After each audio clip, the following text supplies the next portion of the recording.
நாளை ஏப்ரல் 23, 2026 இது நமக்கான ஓட்டு போடும் நாள். தமிழகத்தில் 234 தொகுதிகளும் நாளை ஒரே கட்டமாக பொது தேர்தல் நடைபெறுகிறது. மேற்கு வங்கத்தில் முதற்கட்ட தேர்தலும், குஜராத் மற்றும் மகாராஷ்டிராவில் இடைத்தேர்தல்களும் நாளை. மக்கள் பிரதிநிதித்துவ சட்டத்தின் பிரிவு 135D படி நாளை உங்களுக்கு சம்பளத்துடன் கூடிய விடுமுறை உண்டு. இதற்காக உங்க சம்பளத்துல பிடித்தம் செய்ய யாருக்கும் அனுமதி இல்லை.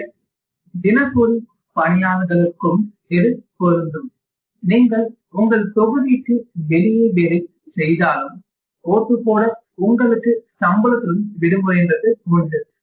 தேர்தல் அமைதியாக நடக்க பிரிவு 135C படி 48 மணி நேரத்திற்கு மது விற்பனை தடை செய்யப்பட்டுள்ளது.